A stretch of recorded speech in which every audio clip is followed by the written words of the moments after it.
स्वागत है आपका। एक इम्पॉर्टेंट इन्फॉर्मेशन है आपके लिए, पहले इसे देख लें फिर हम इस वीडियो को शुरू करते हैं।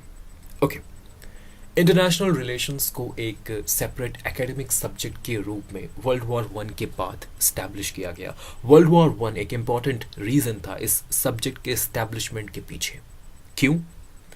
वर्ल्ड वॉर वन का जो एक्सपीरियंस था वो एक डिवास्टेटिंग, एक दर्दनाक एक्सपीरियंस था हर किसी के लिए, चाहे वो इस वॉर के विनर्स हों, यूएसए, ब्रिटेन, फ्रांस, या इस वॉर के लूजर्स हों, जर्मनी, ऑस्ट्रिया, टर्की। हर किसी ने अपने सैनिक खोए थे, हर किसी को सिविलियन लॉस हुआ था। और चाहे वो एक पॉलिटिशियन क्यों ना हो, या एक स्कॉलर हो, या एक कॉमन पर्सन हो, कोई नहीं चाहता था कि वर्ल्ड वॉर वन की जैसी घटना दोबारा हो। कोई भी वर्ल्ड वॉर वन का रेपिटेशन नहीं चाहता था। इस दर्दनाक एक्सपीरियंस को कोई दोबारा महसूस करना नहीं चाहता था। ओके, तो इस बात को इंश्योर करने के लिए कि वर्ल्ड वॉर वन दोबारा रिपीट ना हो, हमें कुछ क्वेश्चंस के आंसर ढूंढने थे। Why war begin? युद्ध होता ही क्यों है? वॉर होता ही क्यों है? सबसे पहले हमें यह जानना था, काउजेस ऑफ वॉर। ओके, उसके बाद हमें यह समझना था कि कंट्रीज आखिर एक दूसरे से लड़ती क्यों है, वो अपने डिस्प्यूट्स को किसी और तरीके से क्यों नहीं सुलझाती, नेगोशिएशन से क्यों नहीं सुलझाती। जब कंट्रीज को ये पता होता है कि वॉर से किसी को भी कोई एब्सोल्यूट गेन नहीं होने वाला है, उसके बावजूद भी कंट्रीज आपस में लड़ती क्यों है। एब्सोल्यूट गेन का मतलब है कि अगर एक कंट्री किसी वॉर में पार्टिसिपेट कर रही है तो उसका जो लॉस होगा उस कंट्री का वो जीरो होगा और उसे सिर्फ और सिर्फ गेन होगा। ऐसा पॉसिबल नहीं है। कंट्री चाहे जितनी भी पावरफुल क्यों ना हो, उसे लॉस फेस करना ही होगा। उसका लॉस कभी जीरो हो नहीं सकता। ओके, तो एब्सोल्यूट गेन किसी भी कंट्री को नहीं होता। इसके बावजूद भी कंट्रीज आपस में लड़ती क्यों हैं? ओके, मैं यहाँ पर नेविल चैम्बरलिन को कोट करूंगा। उन्होंने कहा था, नेविल चैम्बरलिन यूनाइटेड किंगडम के फॉर्मर प्राइम मिनिस्टर, उन्होंने कहा था, in war there are no winners but all losers. Okay, तो ये स्थिति है। जब कंट्रीज को कोई एब्सोल्यूट गेन नहीं होता तो फिर कंट्रीज आपस में लड़ती क्यों हैं? इन क्वेश्चंस को आंसर करना हमारे लिए ज़रूरी था, इस बात को इंश्योर करने के लिए कि वर्ल्ड वॉर वन जैसी घटना दोबारा नहीं घटे। ओके, और इन्हीं क्वेश्चंस को आंसर करने के लिए हमें एक separate academic subject international relations की स्थापना करनी पड़ी। और इंटरनेशनल रिलेशंस के इस डिसिप्लिन के अंतर्गत, इस सब्जेक्ट के अंतर्गत जो सबसे पहला डोमिनेंट थ्योरी आया, जिस थ्योरी ने इन क्वेश्चंस को आंसर करने की कोशिश की, वो एक लिबरल थ्योरी था। लिबरल थ्योरी का मतलब कि ये जो अप्रोच है, ये जो थ्योरी है, ये लिबरलिज्म से प्रभावित था।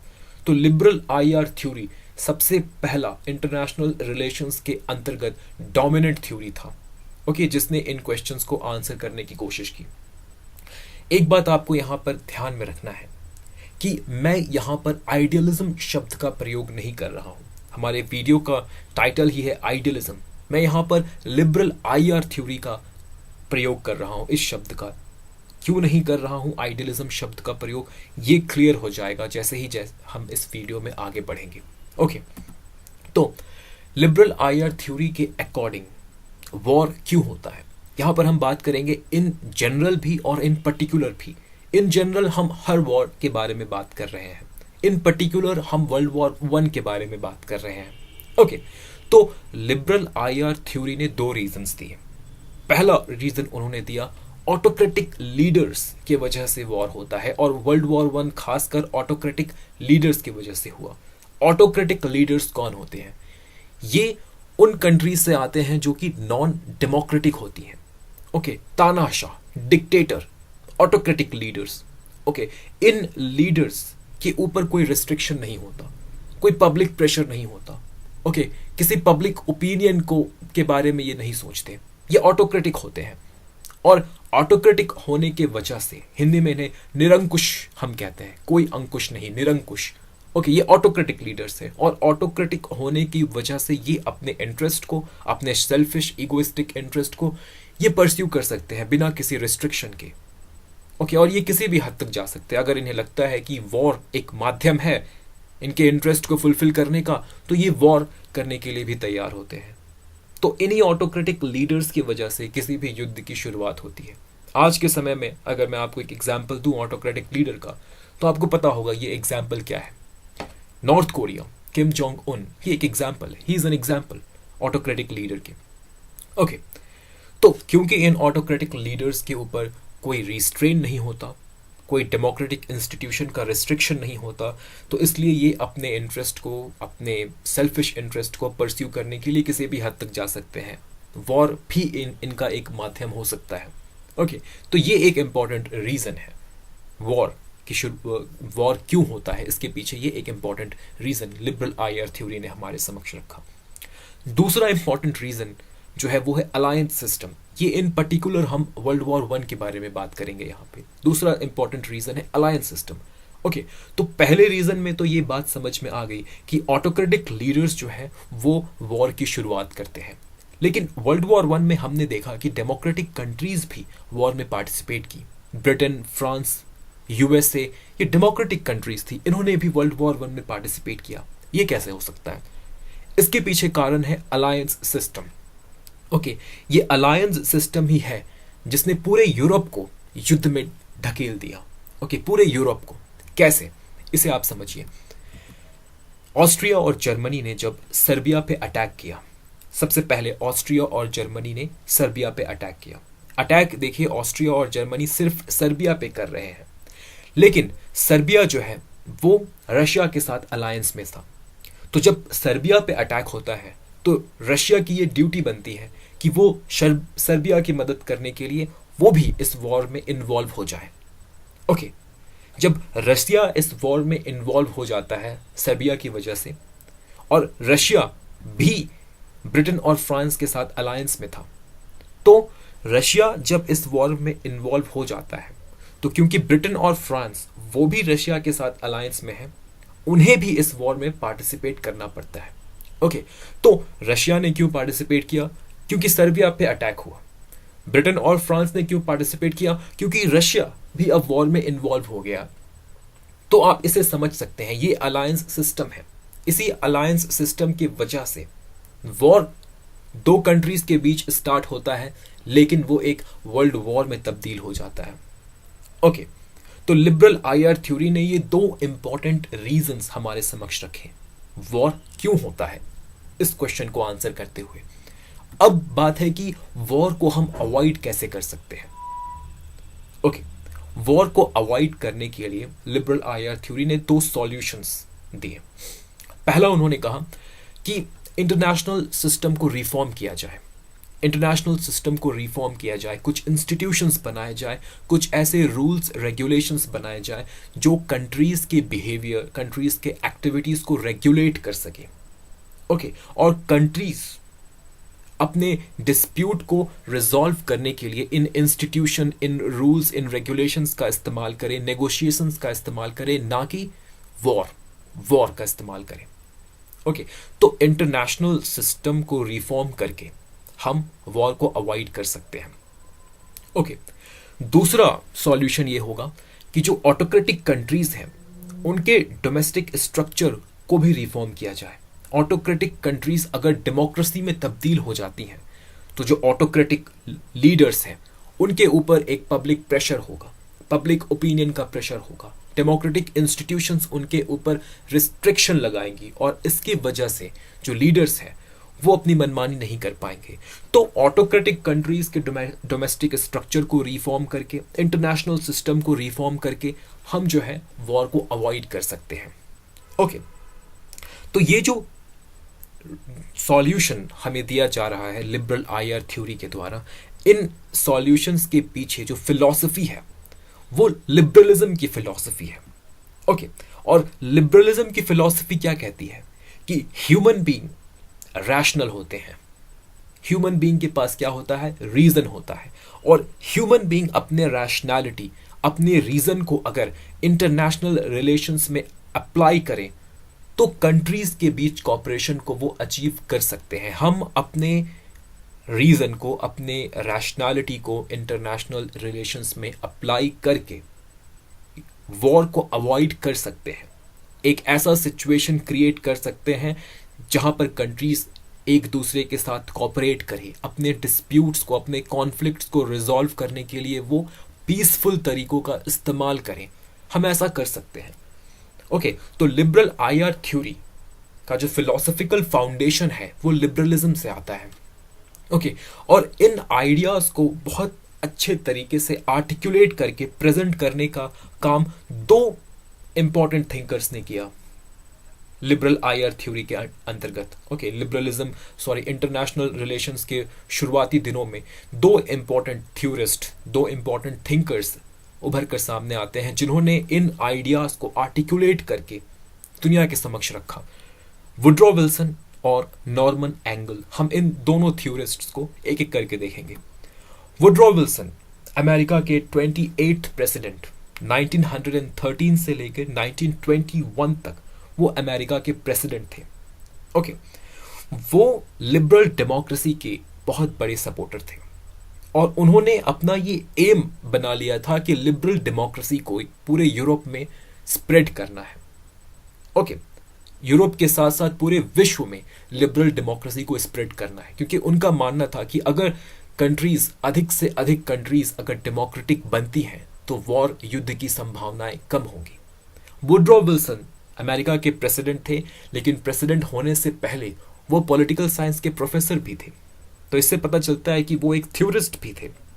ओके, तो उन्होंने अपने आइडियाज को 14 पॉइंट में समराइज किया और अपने इन 14 पॉइंट को उन्होंने जनवरी 1918 में कांग्रेस, यूनाइटेड स्टेट्स का जो कांग्रेस है, वहां पे उन्होंने एक स्पीच दिया और उस स्पीच में उन्होंने अपने इन 14 पॉइंट्स को दुनिया के सामने रखा। वुड्रो विल्सन के आइडियाज इन्फ्लुएंशियल थे और Paris peace conference, world war 1 के बाद पेरिस पीस कॉन्फ्रेंस होता है इस बात को डिसाइड करने के लिए कि वर्ल्ड वॉर 1 का दोषी कौन है, किसे कितना सजा मिलना चाहिए। एक पीस कॉन्फ्रेंस होता है वर्ल्ड वॉर 1, हर वॉर के एंड के बाद एक पीस कॉन्फ्रेंस होता है। तो वर्ल्ड वॉर 1 के एंड के बाद पेरिस पीस कॉन्फ्रेंस हुआ, जिसका नतीजा आया ट्रीटी ऑफ वर्साइल। ओके, तो इस पीस कॉन्फ्रेंस में वुड्रो विल्सन के आइडियाज को बहुत अधिक यूज किया गया। ओके, वुड्रो विल्सन को 1919 में नोबेल पीस प्राइज से भी नवाजा गया। वुड्रो विल्सन के आइडियाज को हम दो मेन पॉइंट में समराइज कर सकते हैं, दो मेन पॉइंट में। पहला उन्होंने पॉइंट रखा कि डेमोक्रेसी प्रमोशन, दुनिया में अगर अधिक से अधिक कंट्रीज, जैसा कि मैंने आपको अभी बताया, अगर डेमोक्रेटिक बन जाती हैं तो वॉर की संभावनाएं कम हो जाएंगी। वुड्रो विल्सन का यह मानना था कि दो डेमोक्रेटिक कंट्रीज कभी आपस में नहीं लड़ती, वो अपने डिस्प्यूट्स को पीसफुली रिजॉल्व करती हैं, अपने कॉन्फ्लिक्ट्स को वो नेगोशिएशंस के माध्यम से वो रिजॉल्व करती हैं। तो यदि अधिक से अधिक कंट्रीज डेमोक्रेटिक बन जाए, डेमोक्रेसी को अपना ले, तो वॉर की संभावनाएं कम हो जाएंगी। ओके, प्रमोशन ऑफ डेमोक्रेसी के साथ साथ उन्होंने सेल्फ डिटर्मिनेशन की भी बात की, क्योंकि 1920s का जो दौर था, उस वक्त विश्व में ब्रिटेन, फ्रांस की बहुत सारी कॉलोनीज थी। ओके, ब्रिटेन का अपना एम्पायर था, कॉलोनीज थी।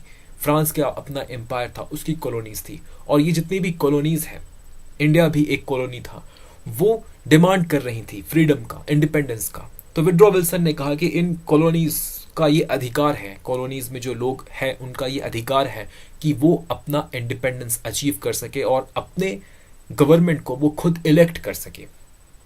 ओके, तो सेल्फ डिटर्मिनेशन का मतलब यही है कि कॉलोनीज के राइट को वो हाईलाइट कर रहे हैं, जितने भी कॉलोनीज हैं उनके राइट को वो हाईलाइट कर रहे हैं कि इन कॉलोनीज का अधिकार है कि वो अपना शासन खुद कर सके, अपने आप को सेल्फ गवर्न कर सके, अपने गवर्नमेंट को वो खुद चुन सके। तो इन दो बातों पर उन्होंने फोकस किया। ऑब्वियस सी बात है, यदि आप किसी कॉलोनी को ये अधिकार देते हैं कि वो अपने गवर्नमेंट को खुद चुने, तो जब लोग एक गवर्नमेंट चुनते हैं तो वो एक डेमोक्रेटिक गवर्नमेंट ही होगा। ओके, तो डेमोक्रेसी प्रमोशन का ही ये एक तरीका था। ओके, दूसरा जो उनका मेन आइडिया था वो था एक इंटरनेशनल ऑर्गेनाइजेशन को क्रिएट करना। उन्होंने अपने 14 पॉइंट प्रोग्राम में एक इंपॉर्टेंट बात के ऊपर बहुत अधिक फोकस किया और वो ये था कि वर्ल्ड में, इंटरनेशनल सिस्टम में एक ऑर्गेनाइजेशन, एक ऐसे ऑर्गेनाइजेशन को स्टैब्लिश करने की आवश्यकता है जो कंट्रीज के एक्टिविटीज को, उनके बिहेवियर को रेगुलेट कर सके। ओके, तो वर्ल्ड वॉर वन से पहले कोई ऑर्गेनाइजेशन नहीं था। कंट्रीज एक दूसरे के साथ कॉपरेट करने के लिए सीक्रेट डिप्लोमेसी किया करती थी। Balance of power, that means alliance system का मतलब यही है, बैलेंस ऑफ पावर अरेंजमेंट्स हुआ करता था। और अभी हमने देखा कि ये जो बैलेंस ऑफ पावर अरेंजमेंट है, ये जो अलायंस सिस्टम है, ये सीक्रेट डिप्लोमेसी है, ये वॉर की स्थिति में ये वॉर को और अधिक बढ़ावा देती है। ओके, तो वुड्रो विल्सन ने कहा कि इंटरनेशनल सिस्टम को रिफॉर्म करने के लिए एक इंटरनेशनल ऑर्गेनाइजेशन को इस्टेब्लिश करने की आवश्यकता है। एक इंटरनेशनल ऑर्गेनाइजेशन जो कंट्रीज के बिहेवियर को रेगुलेट करे, जो कुछ नॉर्म्स, कुछ रूल्स, कुछ रेगुलेशंस को इंटरनेशनल सिस्टम में इम्प्लीमेंट करे और कंट्रीज इन्हीं रूल्स, इन्हीं नॉर्म्स, इन्हीं रेगुलेशन के अकॉर्डिंग एक दूसरे के साथ इंटरैक्ट करे और कोऑपरेट करे। ओके, तो प्रमोशन ऑफ डेमोक्रेसी और क्रिएशन ऑफ इंटरनेशनल ऑर्गेनाइजेशन, ये दो इंपॉर्टेंट बात वुड्रो विल्सन ने कही। ओके, इसके बाद हम आते हैं नॉर्मन एंगल की तरफ। नॉर्मन एंगल ने 1909 में एक किताब लिखी, द ग्रेट इल्यूशन। इस किताब में उन्होंने कहा कि वॉर बेनिफिशियल हो सकता है, वॉर इज बेनिफिशियल विनर्स के लिए। अगर दो कंट्रीज के बीच वॉर होता है तो जो विनर है उसे लगता है कि ये वॉर मेरे लिए बेनिफिशियल होगा। तो ये इल्यूजन है, ये एक मिथ है, ये झूठ है। वॉर कभी भी किसी के लिए बेनिफिशियल नहीं हो सकता। नॉर्मन एंगल ने कहा कि वॉर कभी भी किसी के लिए बेनिफिशियल नहीं हो सकता, और उन्होंने अपने इस बात को प्रूव करने के लिए कुछ आर्ग्यूमेंट्स दिए।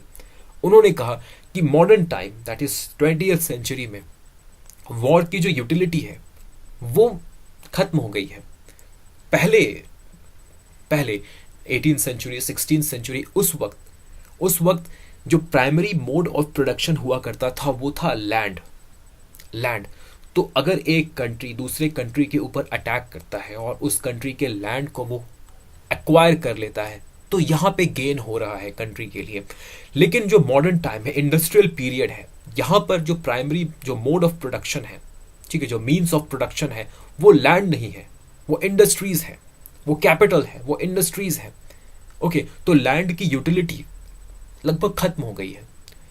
ओके, तो टेरिटोरियल कॉन्क्वेस्ट करने से कोई फायदा नहीं है, इससे आपको नुकसान ही है। और सबसे इंपॉर्टेंट और सबसे बड़ा नुकसान क्या होगा, अगर दो कंट्रीज एक दूसरे के साथ वॉर करती हैं, तो सबसे बड़ा नुकसान ये होगा कि वॉर के पहले अगर उन कंट्रीज के बीच कोई ट्रेड हो रहा था या कोई कॉमर्स हो रहा था, वो वॉर के बाद बंद हो जाएंगी। ओके, क्योंकि जो मीन्स ऑफ प्रोडक्शन है वो अब लैंड नहीं है, वो फैक्ट्रीज है, वो इंडस्ट्रीज है, तो लैंड की यूटिलिटी अब उतनी नहीं है। ओके, तो अभी अगर आपके साथ कोई कंट्री ट्रेड और कॉमर्स में इन्वॉल्व है, लेकिन वॉर के बाद जो ट्रेड और कॉमर्स है वो खत्म हो जाता है उस कंट्री के साथ, तो ये आपके लिए डिसएडवांटेजियस होगा। ओके, तो नॉर्मन एंगल ने कहा कि इकोनॉमिक इंटरडिपेंडेंस को अगर हम बढ़ावा दें, अगर कंट्रीज एक दूसरे के साथ अधिक से अधिक ट्रेड करें, तो इससे क्या होगा, इकोनॉमिक इंटरडिपेंडेंस होगा। और इकोनॉमिक इंटरडिपेंडेंस होने के बाद कंट्रीज को ये समझ में आ जाएगा कि अगर एक कंट्री से समझ में आ जाएगा कि अगर हम दूसरे कंट्री के साथ युद्ध में जाते हैं, वॉर करते हैं, तो हमें नुकसान है। नुकसान क्यों है? क्योंकि अभी जो हमारा ट्रेड हो रहा है और इस ट्रेड से अभी जो हमें लाभ हो रहा है, ये लाभ होना बंद हो जाएगा। तो इसलिए हम वॉर का सहारा नहीं लेते हैं, हम किसी और माध्यम से अपने डिस्प्यूट्स, अपने कॉन्फ्लिक्ट को रिजॉल्व करते हैं पीसफुल तरीके से। ओके, आज के समय में कुछ ऐसा ही हो रहा है। ग्लोबलाइजेशन का ये जो दौर है वो कुछ ऐसा ही है। कंट्रीज एक दूसरे के ऊपर इकोनॉमिकली इंटरडिपेंडेंट है। वॉर अब एक माध्यम नहीं है अपने डिस्प्यूट्स को रिजॉल्व करने का, क्योंकि कंट्रीज को पता है कि अगर वॉर के माध्यम से डिस्प्यूट्स को रिजॉल्व किया जाए तो उन्हें इकोनॉमिक लॉस बहुत अधिक होगा, और कोई भी कंट्री इस इकोनॉमिक लॉस को बियर करना नहीं चाहता। ओके, तो ये नॉर्मन एंगल का आर्ग्यूमेंट्स था। तो 1920s की अगर हम बात करें तो ये जो लिबरल आइडियाज हैं ये काफी सक्सेसफुल थे। लीग ऑफ नेशन को इस्टेब्लिश किया जाता है 1919 में। वुड्रो विल्सन के आइडिया से प्रेरित होकर वुड्रो विल्सन ने सबसे पहले ये कहा था कि एक इंटरनेशनल ऑर्गेनाइजेशन बनना चाहिए जो कि हर कंट्रीज, दुनिया में जितने कंट्रीज हैं उनके एक्टिविटीज, उनके बिहेवियर्स को रेगुलेट करे। तो लीग ऑफ नेशन बनता है 1919 में।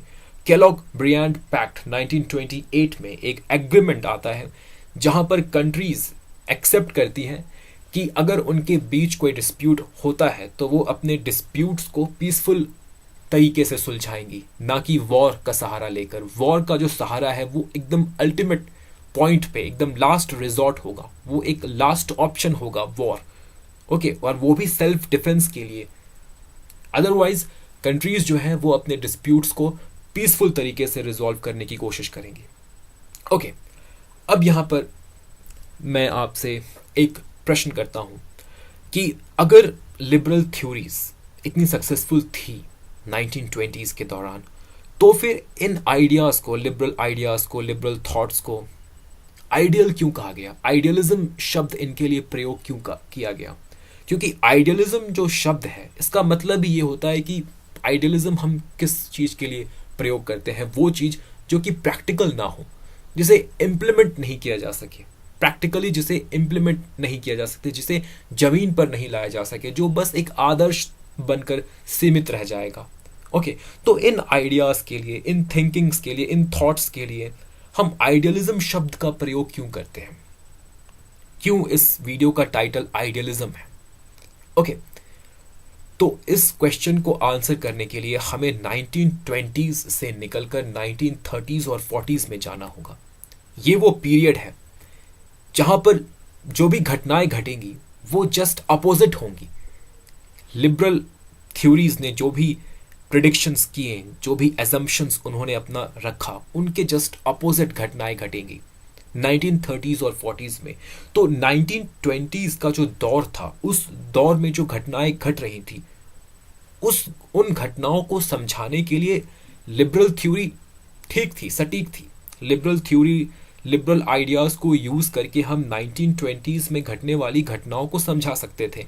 लेकिन 1930s और 40s में जो घटनाएं घटने लगी, उन्हें समझाने के लिए हम लिबरल थ्योरी का सहारा नहीं ले सकते थे, क्योंकि जो घटनाएं घट रही थी वो जस्ट अपोजिट थी, जस्ट अपोजिट थी।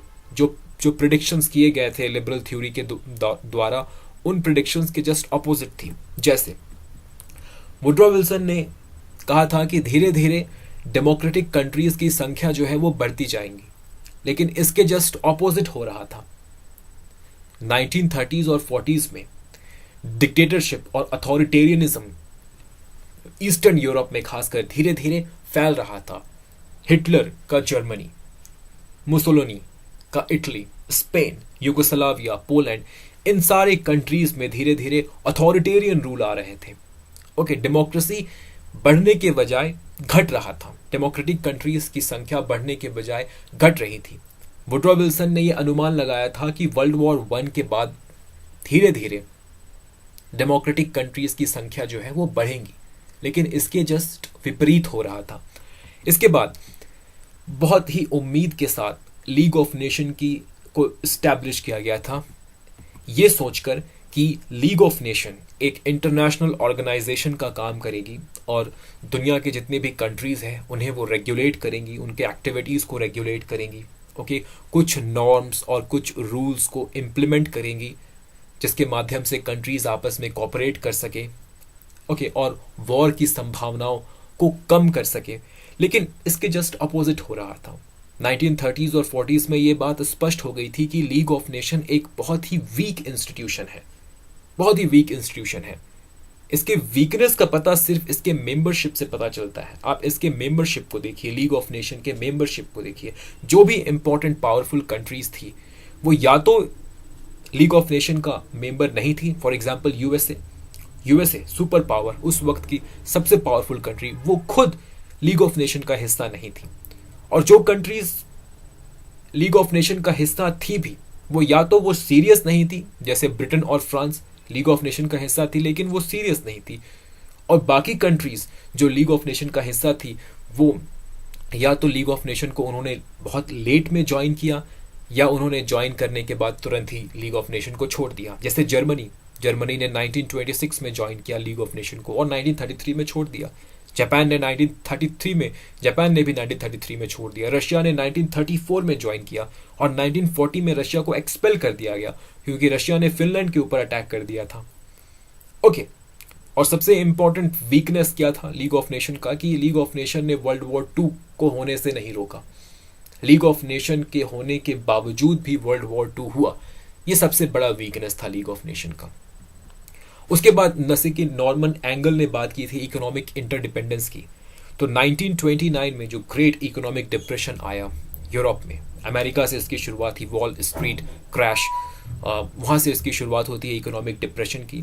तो 1929 में जो इकोनॉमिक डिप्रेशन आया, इसके बाद हर कंट्री जो है, जो भी ट्रेड, इकोनॉमिक डिप्रेशन से पहले जो कुछ भी ट्रेड हो रहा था इन कंट्रीज़ के बीच में, यूरोपियन कंट्रीज़ और अमेरिका के बीच में जो कुछ भी ट्रेड हो रहा था, वो इंटरनेशनल ट्रेड एकदम ज़ीरो पे आ जाता है।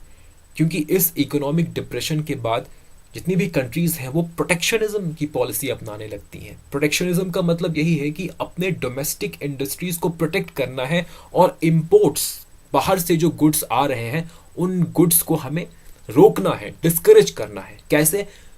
जो टैक्स लगाया जाता है इंपोर्टेड गुड्स के ऊपर, ओके, जो ड्यूटीज उनके ऊपर इम्पोज किया जाता है, जो टैक्स लगाया जाता है, उन टैक्स को बढ़ा के तो प्रोटेक्शनिज्म की पॉलिसी कंट्रीज अपनाने लगी। तो नॉर्मन एंगल ने कहा था कि ज़्यादा से ज़्यादा जो कंट्रीज हैं उनके बीच इकोनॉमिक इंटरडिपेंडेंस होगा, लेकिन यहाँ पर उसका जस्ट अपोजिट हो रहा है। कंट्रीज प्रोटेक्शनिज्म की पॉलिसी अपना रही हैं, वो इंटरनेशनल ट्रेड को डिस्करेज करना चाहती हैं। तो 1930s और 40s में ये जो घटनाएं घट रही थी, ये जस्ट अपोजिट थी, लिबरल थिंकिंग के जस्ट अपोजिट थी, लिबरल थ्योरी के जस्ट अपोजिट थी। ओके, तो एक क्रिटिसिज्म इस दौरान, इस पीरियड में लिबरल थिंकिंग को लेकर एक क्रिटिसिज्म उभरता है, ठीक है। और ये जो क्रिटिसिज्म है, इसी क्रिटिसिज्म की वजह से लिबरल थिंकिंग को आइडियलिज्म कहा जाता है। लिबरल थिंकर्स जो थे, लिबरल स्कॉलर्स जो थे, उन्होंने कभी भी अपने लिए खुद आइडियलिस्ट शब्द का प्रयोग नहीं किया, क्योंकि आइडियलिस्ट शब्द जो है, अगर आप अपने लिए आइडियलिस्ट शब्द का प्रयोग करते हैं तो इसका मतलब यही है कि आप इम्प्रैक्टिकल हैं। आप जो भी कुछ कह रहे हैं उन्हें कभी ज़मीन पे उतारा नहीं जा सकता। तो ये जो लिबरल थिंकर्स थे, लिबरल स्कॉलर्स थे, चाहे वो वुड्रो विल्सन हो या नॉर्मन एंगल हो, इन्होंने कभी भी अपने लिए आइडियलिस्ट शब्द का प्रयोग नहीं किया। इनके लिए आइडियलिस्ट शब्द का प्रयोग इनके क्रिटिक्स ने किया। ओके, और सबसे बड़ा क्रिटिक कौन था? रियलिस्ट अप्रोच, जो इस पीरियड में उभर कर सामने आएगा, जिसके बारे में हम अपने नेक्स्ट वीडियो में देखेंगे। तो ये जो रियलिस्ट थिंकर्स थे, रियलिस्ट स्कॉलर्स थे, इन्होंने लिबरल थिंकिंग के लिए आइडियलिस्ट शब्द का प्रयोग किया और अपने थिंकिंग को रियलिस्ट बताते हुए इनके थिंकिंग को उन्होंने आइडियलिज्म का नाम दिया। ओके, और आइडियलिज्म का नाम इसलिए दिया क्योंकि 1930s और 40s के दौरान इनके जो आइडियाज़ थे वो इम्प्रैक्टिकल लग रहे थे, क्योंकि जो भी घटनाएं घट रही थी यूरोप में वो जस्ट अपोजिट थी, लिबरल थ्योरी के जस्ट अपोजिट थी। तो ये है आइडियलिज्म इंटरनेशनल रिलेशंस में। ओके, ये है आइडियलिज्म। तो इस वीडियो में बस इतना ही। नेक्स्ट वीडियो में हम रियलिज्म को समझेंगे। ओके, तो मिलते हैं नेक्स्ट वीडियो में। तब तक के लिए धन्यवाद।